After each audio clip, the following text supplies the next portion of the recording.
Hello everyone, this is Truth Amongst Us coming at you with another video from the Citizens Hearing on UFO Disclosure. This video is from April 29th, 2013. It was a Monday.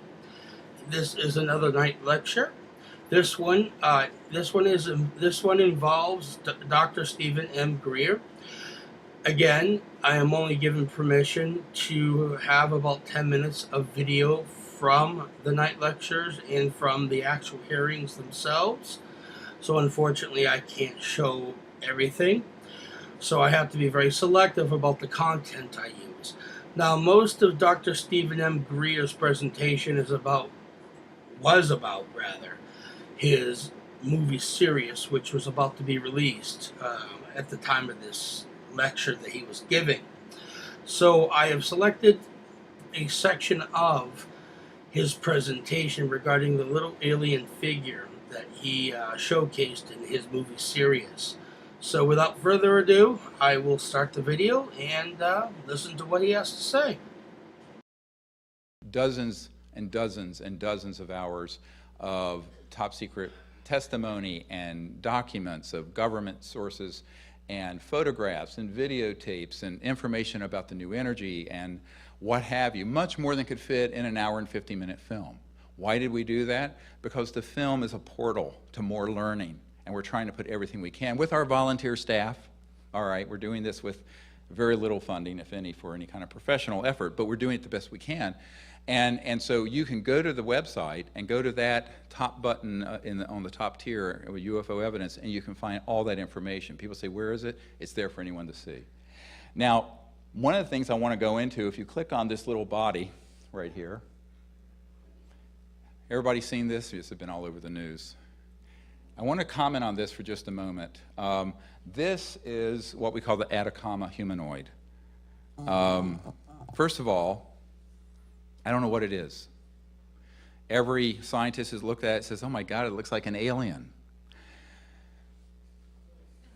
Well, perhaps. We don't know. It's a mystery. It's an enigma wrapped in a mystery, wrapped in something amazing. It may be something prosaic, but I don't believe so. And here's why. If you put up the Lockman report, I don't know, this keeps coming down.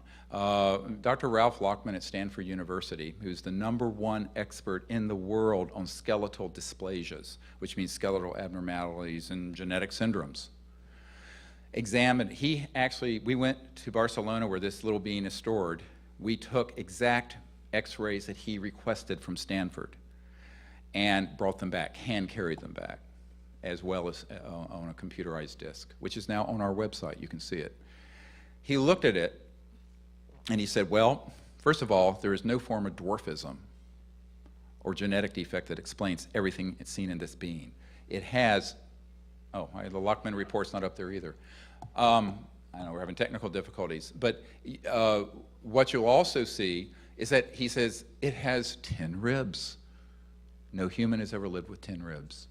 What he didn't notice, but I will point it out to you, it has 4 skull bones rather than the 6 major ones we have. It's symmetrical. And the epiphyseal plates, if you look at the x-ray, which is the growth plates. You know when you have, the growth plates in a kid and they hurt their leg? The growth plates and the bone density is that of a 6 to 8-year-old. All right, now call me crazy, but I'm just a doctor. But I can tell you, I've taken care of a lot of children that are 6 and 8-year-olds.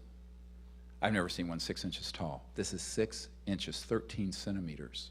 What 6 to 8-year-old can live to be only 6 inches tall?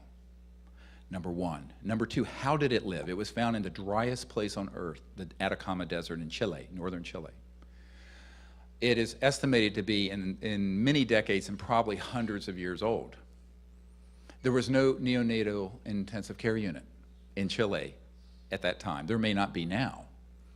And even at the best neonatal intensive care unit in the world today, you could not keep this person, for lack of a better word, alive. So the question becomes, what is it? All right. The other thing he states is that since it doesn't conform to any known form of dwarfism, it could very possibly be a type of progeria, which is when you have a very advanced aging process. But he seriously doubted it. Now, fast forward to some of the early work. Now, this has been misinterpreted in the internet, unfortunately, not only on the Huffington Post, but also in a number of other minor news outlets, about the genetic report. I want to be very careful. And if I bore you for about 5 minutes, I apologize in advance. But this needs to be said. You need a quick course in science.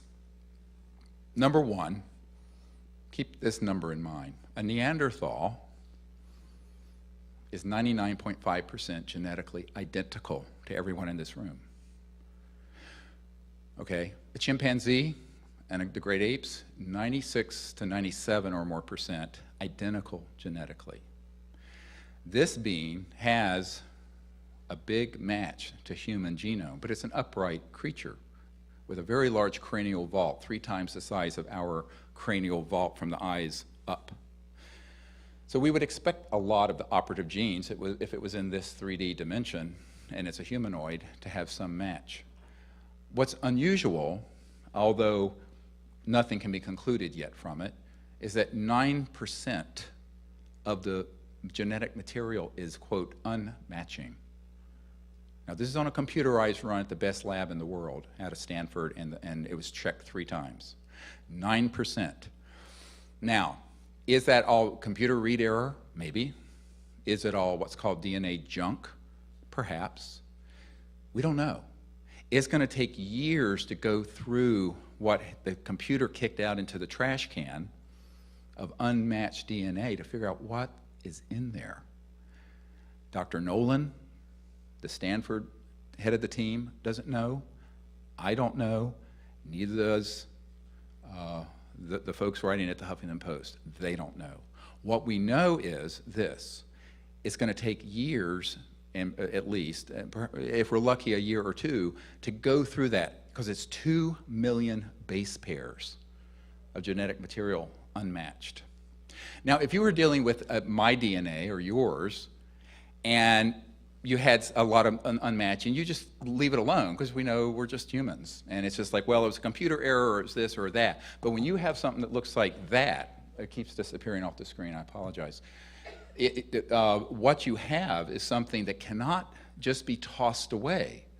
Because so far, and this is something I want you to listen to extremely carefully, the genes that control for progeria, advanced aging, or dwarfism are showing no mutations.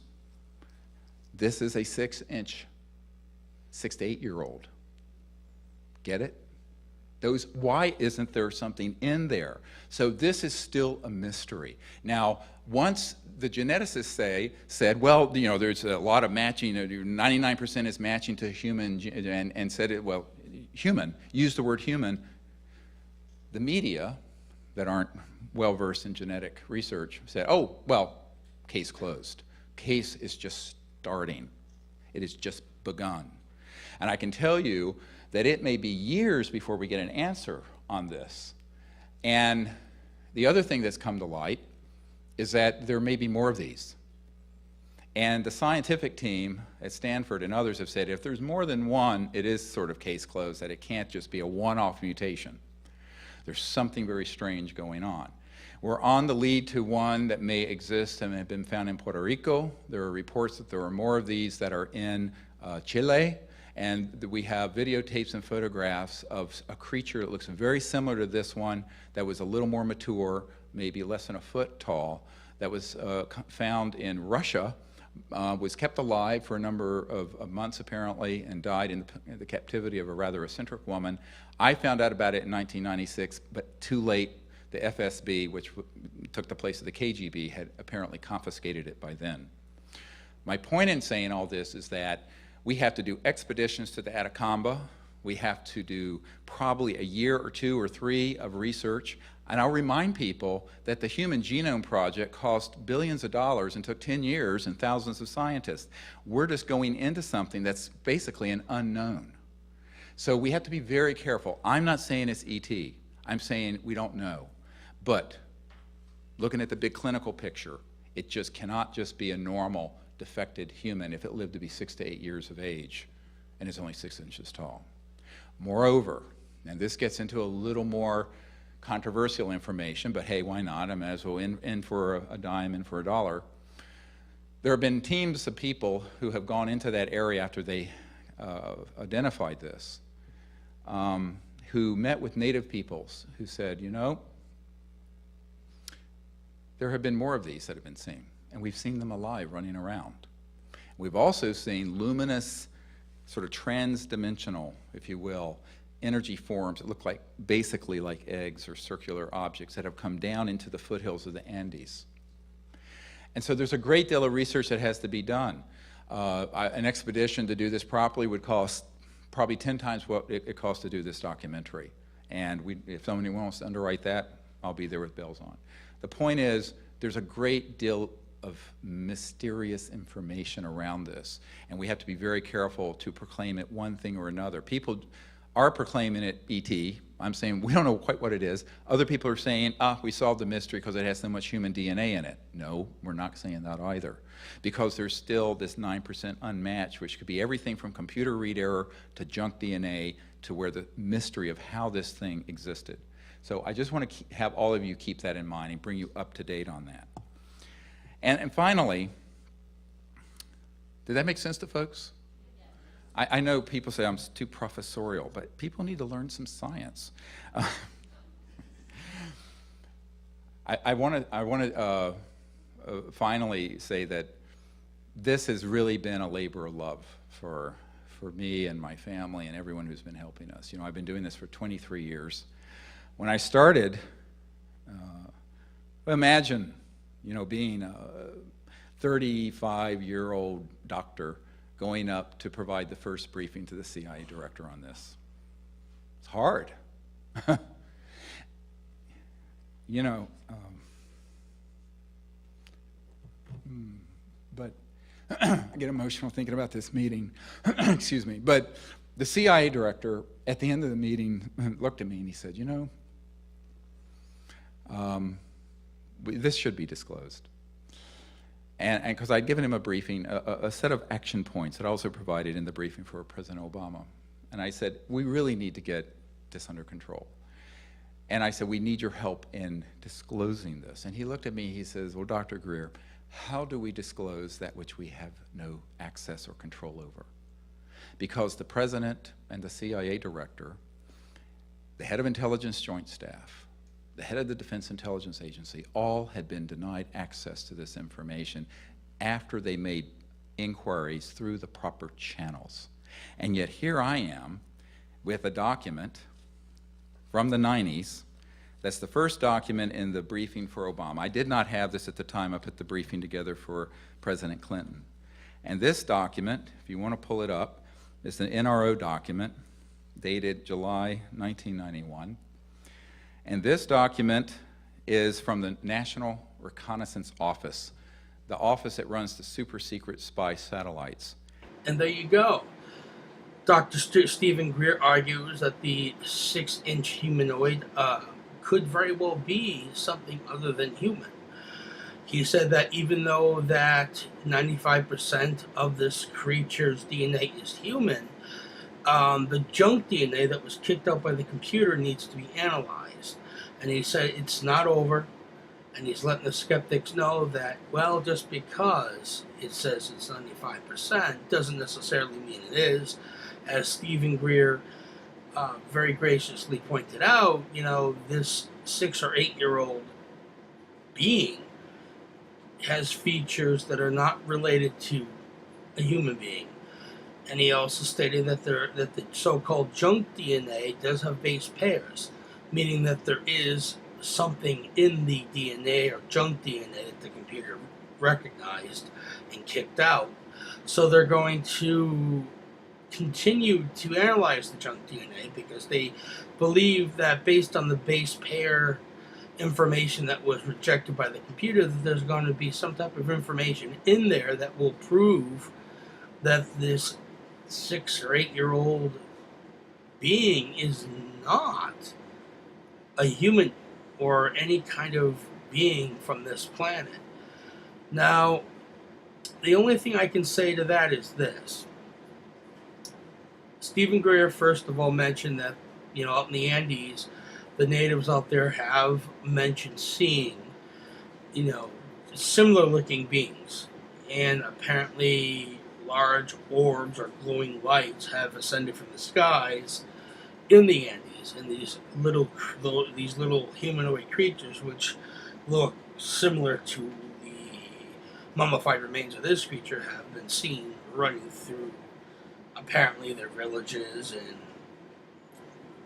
in the outskirts of the Andes. Stephen Greer also mentioned that apparently there are other little mummified creatures or humanoids elsewhere, and apparently, CSETI plans on setting up expeditions to acquire those bodies. So he's claiming it's going to take about 2 to 3 years for them to acquire that information, to acquire those bodies, and to also fish through the junk DNA from the previous extraterrestrial body or creature, however you want to put it, because there's no proof either way right now what it is. So there you have it. This is the April 29th hearing with Dr. Stephen M. Greer. And I hope you guys enjoyed it, and I will continue to do more. This is Truth Amongst Us, signing out. Keep your eyes to the skies, guys, and I'll see you soon. Figure that he showcased in his movie Sirius. So without further ado, I will start the video and listen to what he has to say.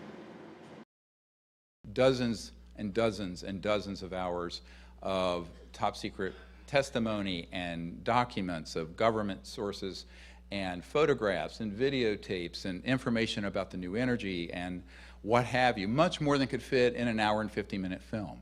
Why did we do that? Because the film is a portal to more learning, and we're trying to put everything we can with our volunteer staff. All right, we're doing this with very little funding, if any, for any kind of professional effort, but we're doing it the best we can. And so you can go to the website and go to that top button on the top tier with UFO evidence, and you can find all that information. People say, where is it? It's there for anyone to see. Now, one of the things I want to go into, if you click on this little body right here, everybody seen this? It's been all over the news. Hearings themselves. So unfortunately, I can't show everything. So I have to be very selective about the content I use. Now, most of Dr. Stephen M. Greer's presentation was about his movie Sirius, which was about to be released at the time of this lecture that he was giving. So I have selected a section of his presentation regarding the little alien figure. Hello everyone, this is Truth Amongst Us coming at you with another video from the Citizens Hearing on UFO Disclosure. This video is from April 29th, 2013. It was a Monday. This is another night lecture. This one involves Dr. Stephen M. Greer. Again, I am only given permission to have about 10 minutes of video from the night lectures and from the actual news. I want to comment on this for just a moment. This is what we call the Atacama humanoid. First of all, I don't know what it is. Every scientist has looked at it and says, oh my God, it looks like an alien. Well, perhaps. We don't know. It's a mystery. It's an enigma wrapped in a mystery, wrapped in something amazing. It may be something